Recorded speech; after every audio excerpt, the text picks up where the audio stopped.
अस्सलाम वालेकुम दोस्तों, एक्सेल केयर में आपका स्वागत है। दोस्तों आज मैं जो आपको पौधा दिखा रहा हूँ इसको बोलते हैं अपमार्ग का पौधा। ये आपको किसी भी जंगल में आसानी से बहुत मिल जाता है, क्योंकि ये इस समय बरसात में खरपतवार के रूप में होता है, पैदा होता है, जो कि आप इसको उखाड़ कर फेंक देते हैं। लेकिन ये पौधा बहुत कमाल की चीज़ है। इसके 2 से 3 ऐसे फ़ायदे बताऊँगा मैं आपको जो कि बहुत ज़बरदस्त है। पहला जो फ़ायदा है वो है, जो लोग औलाद से महरूम हैं, जिनको औलाद नहीं हो पा रही है शुक्राणु की संख्या कम होने की वजह से, तो वो इसकी जड़ को उखाड़ लेंगे और आप इसकी जड़ को उखाड़ के सुखा लेंगे। जो सुखाने के बाद आपकी जो जड़ होनी चाहिए 100 ग्राम होनी चाहिए। 100 ग्राम की मात्रा में ही आप इसमें शतावर डाल लेंगे और दोनों को बारीक करके जो है अच्छे से पाउडर कर लेंगे। फिर इसमें आप जितनी मीठा आपने डालना चाहते हैं उतनी मिश्री मिला के इसको आपको लेना है। कैसे लेना है आपको उसको 10 ग्राम की मात्रा इसकी सुबह, 10 ग्राम की मात्रा शाम, दूध के साथ, गुनगुने दूध के साथ इसको लेंगे और बहुत ही जल्द आपको जो है औलाद देखने को मिलेगी।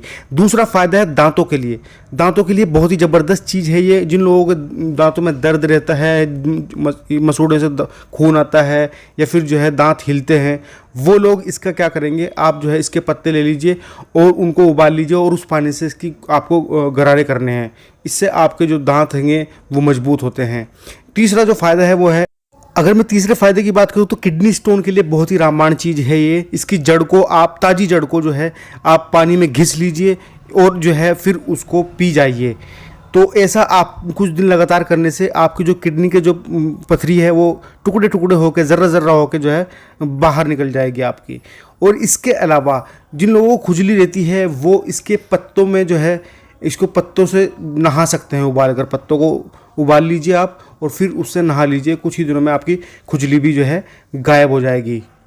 इसके अलावा जो अगला फ़ायदा है वो है, मुंह के अंदर अगर आपके छाले पड़ रहे हैं तो आप जो है इसके पत्तों को उबाल लीजिए और उसका गरारा करने से आपके जो मुंह के छाले हैं वो भी काफ़ी हद तक बहुत जल्दी ठीक हो जाएंगे। इसके अलावा जो अगला फ़ायदा है वो है माइग्रेन में। अगर आपको माइग्रेन की समस्या है, यानी आधे सर में दर्द रहता है, उसकी समस्या है, तो आप इसके जो बीज होते हैं उसका चूर्ण बना लीजिए और उसे सूंघने से मात्र से ही आपके जो सर का दर्द है वो ख़त्म हो जाता है। इसके अलावा अगर आपके जोड़ों में दर्द रहता है तो भी ये जो है अपमार्ग का पौधा बहुत फ़ायदेमंद होता है। इसके पत्तों को आप जो है पीस ले और उसको फिर पीसने के बाद एक पेस्ट तैयार कर ले और उसको हल्का गर्म करके आप जो है जोड़ों पे, जहाँ पे आपके दर्द रहता है वहाँ पर उसको पट्टी करके बांध लीजिए। कुछ ही दिनों के अंदर आपको ऐसा रेगुलर करने से आपके जो जोड़ों का दर्द है वो पूरी तरीके से ख़त्म हो जाएगा।